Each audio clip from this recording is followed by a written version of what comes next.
What was I supposed to do now?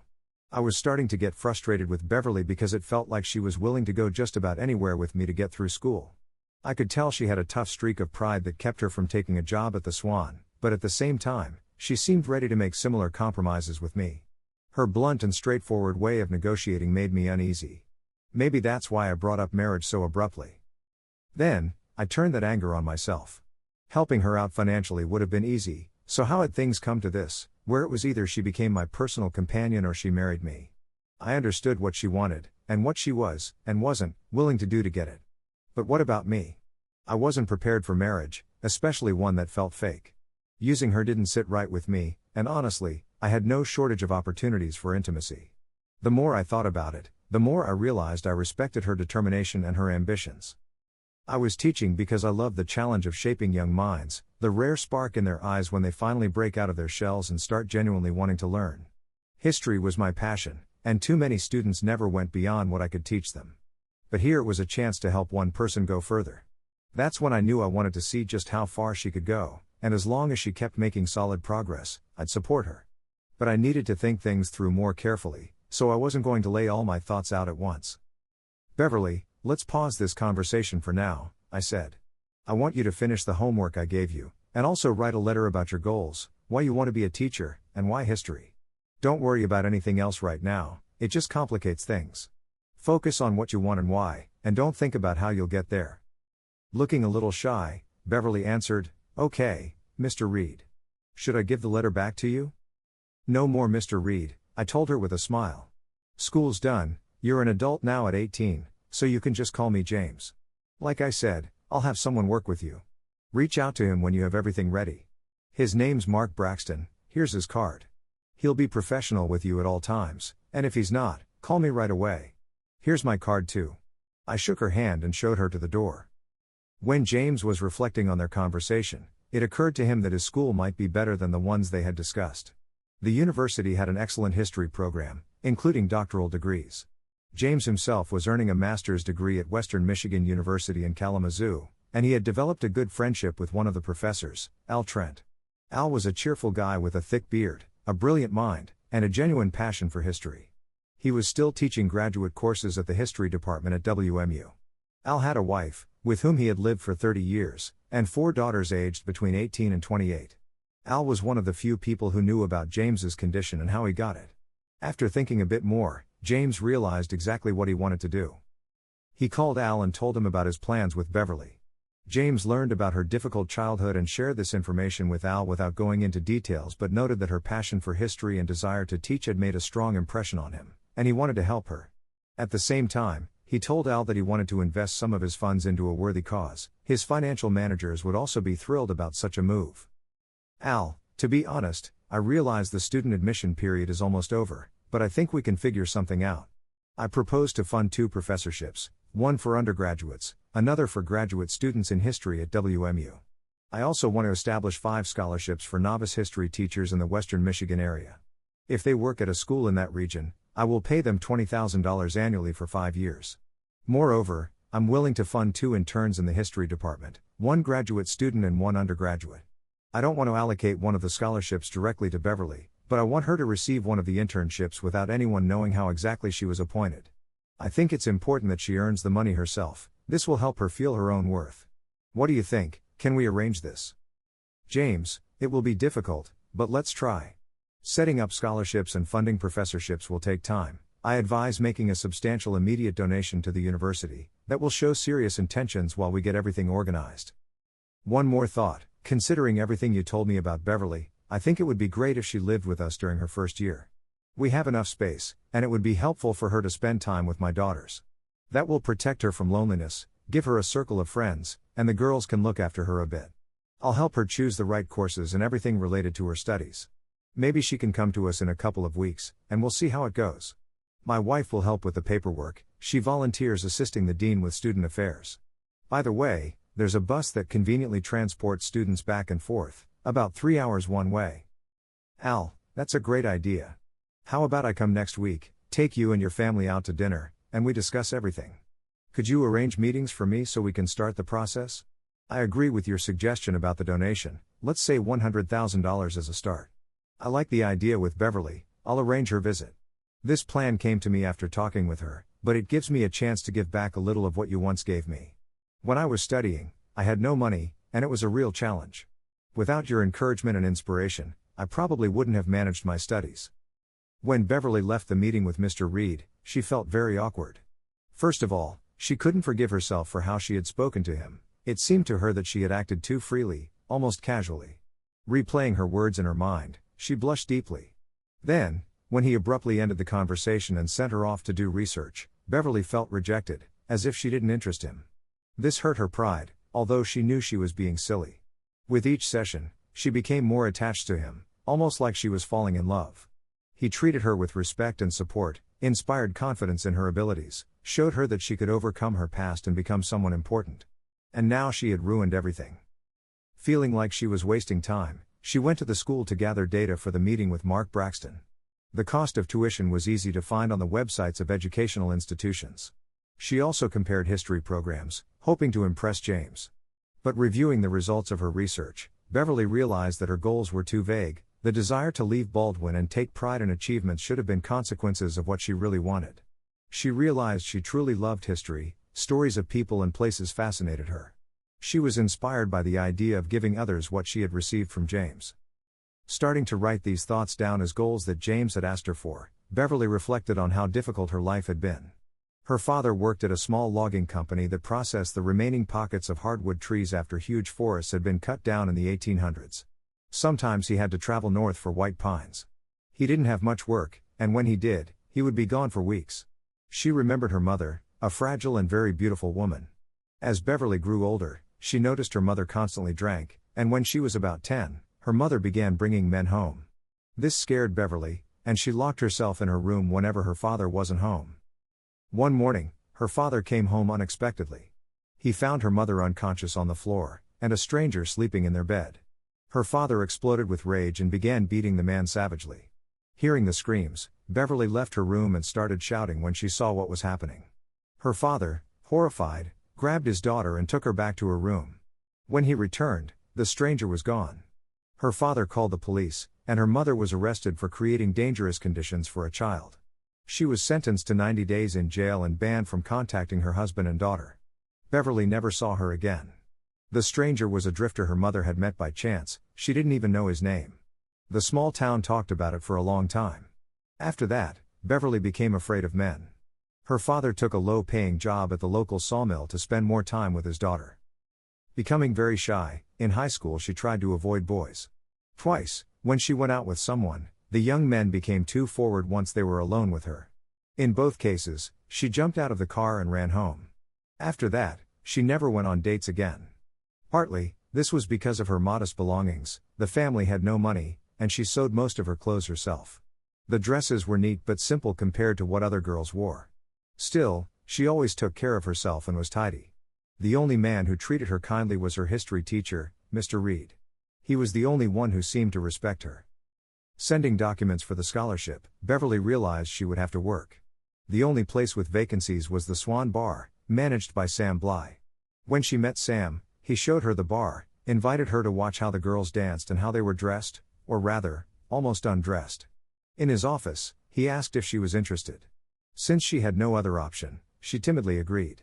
Sam asked her to take off her blouse so he could assess her charms. Knowing that he often came to the dressing room and would see her anyway, she slowly unbuttoned the blouse, trembling with anxiety. Suddenly, Sam started talking about how much she needed the job. When she admitted she had no choice, he said only one last step of the interview remained. Beverly began putting on her blouse with relief when Sam shouted, "Wait." Realizing the situation was getting out of control, Beverly sharply ran out of the room, while Sam laughed behind her, shouting, "Come back when you're ready." This situation led her to the interview with Mr. Reed. She decided she would do everything to make him help her find a job. Although she was scared, she justified herself by thinking that, first, he was handsome, second, he had always been kind to her, and third, she kind of liked him. Despite her fear, she understood she had almost no choice. Although he was kinder than other men, he was still a man, and she knew that all men expected something, that she would have to give Mr. Reed something. She shook her head and suddenly realized she had been sitting for an hour. Pulling herself together, she quickly finished her work. Later that evening, She called Braxton and arranged to meet him for lunch the next day. Shortly after, James called. He told her about Western Michigan University, the trip to visit the professor and his family. He shared information about the history program and told her a little about the professor and his loved ones. Beverly was overwhelmed. And a bit worried. What would this cost her? Remembering James's reaction that morning, she hesitantly asked, "James, are you expecting sex from me?" He paused for a moment and replied, "Beverly. Sex is something that should come from love. You don't love me, and I don't love you. If that changes, we'll talk. But for now, I respect you and want you to respect me. I ask only one thing, that you truly dedicate yourself to your studies, and that at the end of each semester we meet for lunch to discuss your progress and plans. Mark has already called, he's organizing a lunch for you and will give you all the information and money you need. Work with him all year and let me know if you need anything. Okay? Okay. Thank you, James," she whispered almost, and hung up. The next day she met with Mark Braxton, who immediately made her nervous. He was very attractive and impeccably dressed. He didn't do anything obvious but often touched her, sat or stood close. The touches seemed accidental. Mark was captivated by her and started thinking about how to invite her over. The lunch went pleasantly, and Mark told her everything she needed to know. He gave her $500 for clothes and another $500 for expenses, travel, dinners during the trip to Kalamazoo, and so on. Beverly thought it was too much, but Mark insisted, he was just following instructions. He told her the general details of the plan, advised her to talk to Al about the internship, warned her she would need to study a foreign language as a secondary specialty, and told her she had a credit card with a $5,000 limit in reserve. She needed to send Mark receipts for card expenses as a report. Beverly did make the trip, and it went very well. The professor and his wife welcomed her warmly, and the daughters, 2 living at home and 2 married and nearby, took her shopping, invited her to informal meetings, including a pool party. She had to buy a swimsuit and, of course, chose a modest one-piece. But it didn't matter, boys still crowded around, and she blushed constantly. Sarah helped her fill out paperwork and was able to arrange an intensive summer French course. A week later she moved to Kalamazoo. Beverly, that's what Al's family called her right away, found French difficult, but, thanks to Sarah's help, she earned an A for the summer semester. Then she spent a couple of weeks at her father's home before returning to WMU and starting her new life. At the next monthly meeting with Braxton, James asked how things were going with Beverly. Mark said everything was already organized and that she had moved. James was impressed that Beverly had decided to take the intensive summer French course, although it was not mandatory. Such a start gave her a good advantage in language learning. He knew that she had studied Spanish for 4 years in school. The whole story with Beverly and conversations with his old professor Al made James reconsider his life. He liked teaching but began to think, maybe he could do something bigger. He pondered this for several weeks, then called Al and asked to be invited to dinner. He visited him over the weekend. They spent a couple of hours together in the morning, then went out to lunch. They discussed various options, and Al asked many clarifying questions. Over coffee, James said, "Let me try to put it all together. I think it's clear that I'm going to quit teaching. I'll focus on 2 things, helping to create and develop more history teachers and improving the quality of teaching materials. The first can be done by continuing what I started but expanding the program to several universities in Michigan. We can organize sabbatical programs to encourage research and publications. I also want to create projects to promote history lessons in high schools and make them more interesting. I like the idea of graduate students coming to schools to share their research. It will be interesting for both them and the students.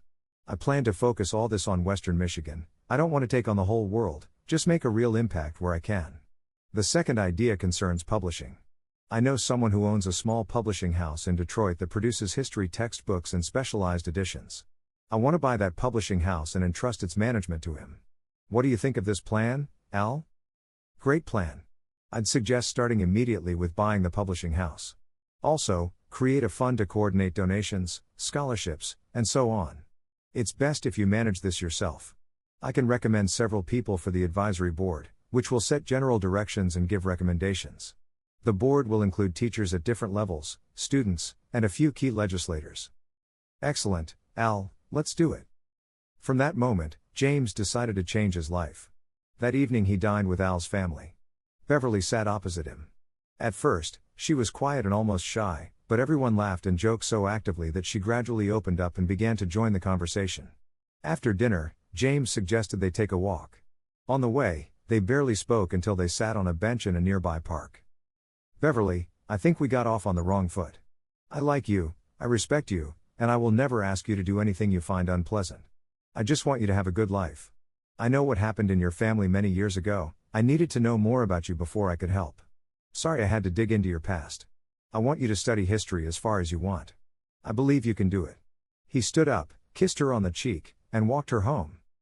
Later that year, James went to a party organized by Mark Braxton. He wasn't keen on going but couldn't find a polite way to refuse. At the party, he met a charming Swedish girl named Marita.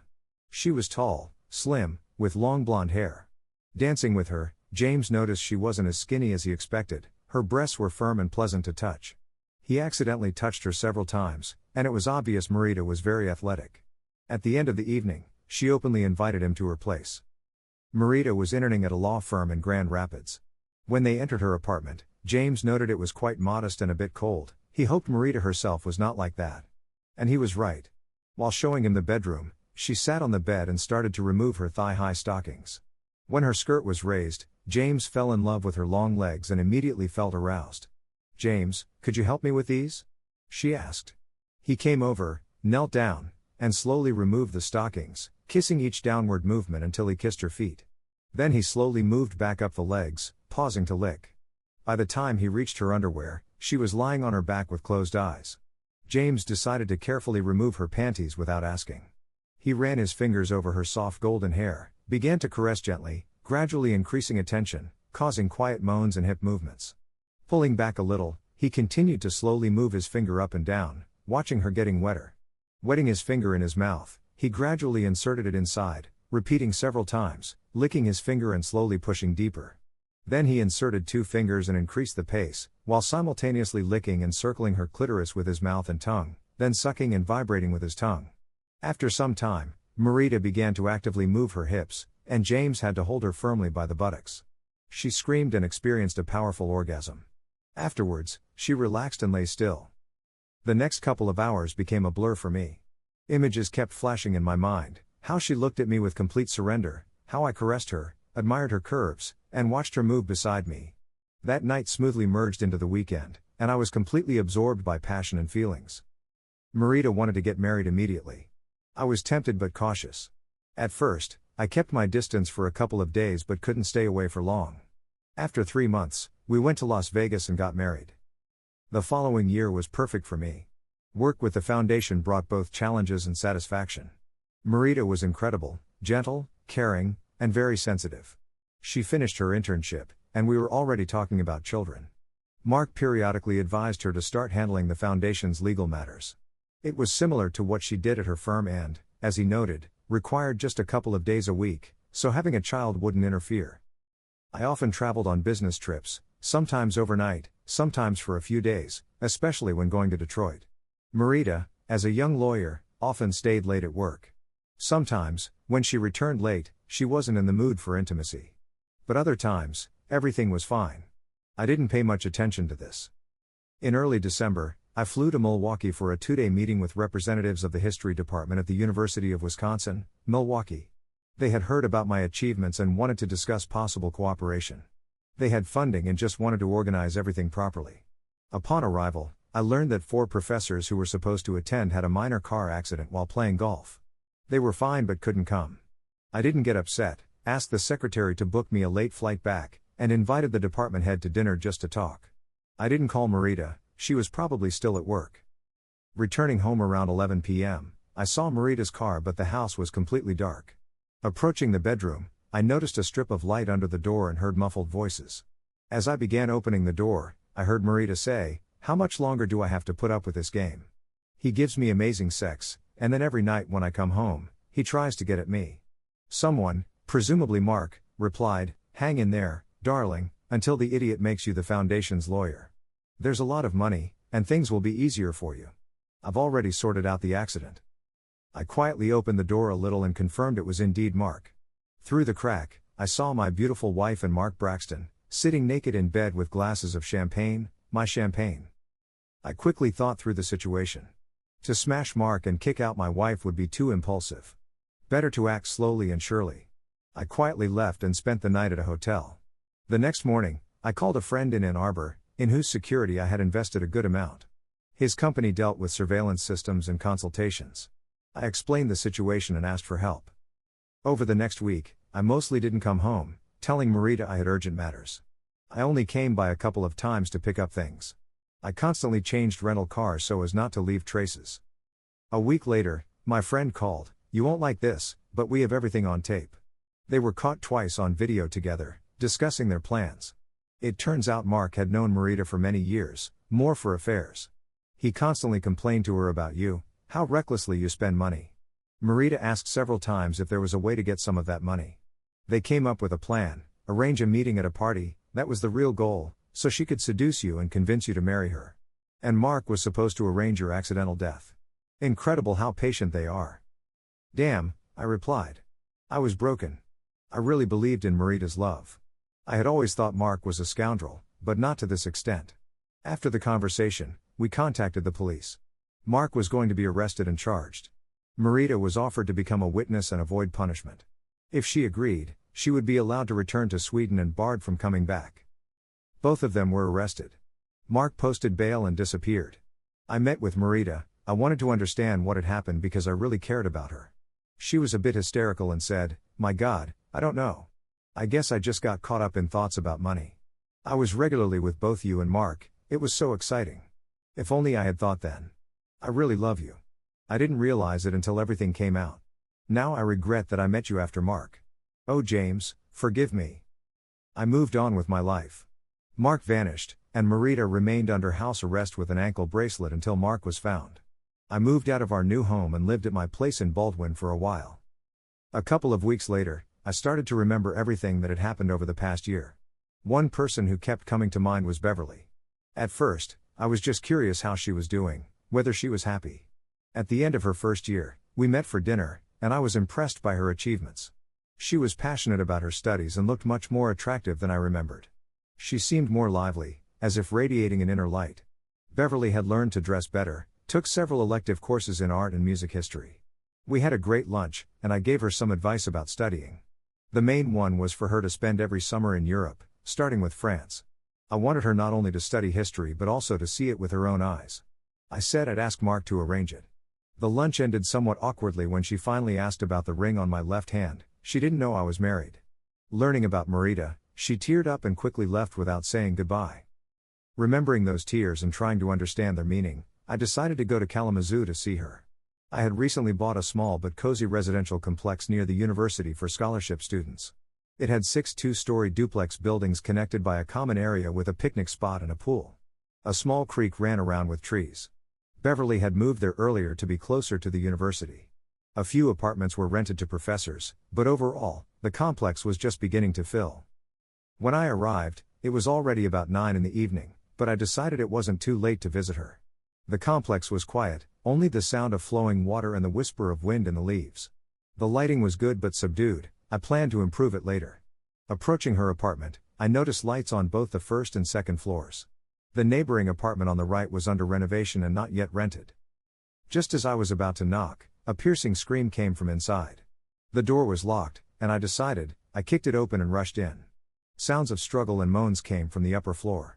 I ran up the stairs to an open bedroom door. What I saw paralyzed me for a moment. There was Mark fighting with Beverly. Her blouse was torn, and her nose and lip were bleeding from Mark's blows. I shouted at Mark and lunged at him. All the rage accumulated from the Marita scene, and now this violence poured out as fury. Mark was stunned and barely managed to meet my punch. But it was enough, and I didn't stop. The second blow broke his jaw. I kept kicking him until Beverly hugged me and tried to stop me. I looked at Mark and then at Beverly. I expected her to be panicked, but she was calm. The police took Mark away. It turned out he was hiding money and was planning to leave the country under a false name. Every time he saw Beverly, he desired her but always remembered my warning, not to get involved with her. Now, as he was leaving, he wanted to take revenge on both of us. He called Beverly under the pretense of urgently needing her to sign papers. She was afraid but agreed. When she opened the door, he immediately hit her and dragged her upstairs. After the police took Mark away in an ambulance, I took Beverly to the university clinic for an examination. She was fine, and I brought her back to the residential complex. The door lock was broken, and I didn't want to leave her alone, but she said everything would be fine. "What do you mean?" I asked. "I mean it's fine because you're staying with me." I can stay, and we'll figure something out tomorrow. No, James, you don't understand. I love you and want to be with you always. This is not a request, I'm just saying it as it is. I just stared at her, stunned. James, remember when I pulled you away from that idiot Mark? You looked at me strangely then, as if you thought I should scream more. James, I knew you would come. Of course, I was scared, but where it really mattered, I knew. I think I've loved you since your very first lesson. But back then, I was so shy and afraid of men. Now I want you to shut up and let me show you what I promised the day I first came to you for help. Later that year, Beverly and I got married. She gave birth to a daughter right after finishing her master's degree and a son after defending her doctoral dissertation. I realized she had a passion not only for history,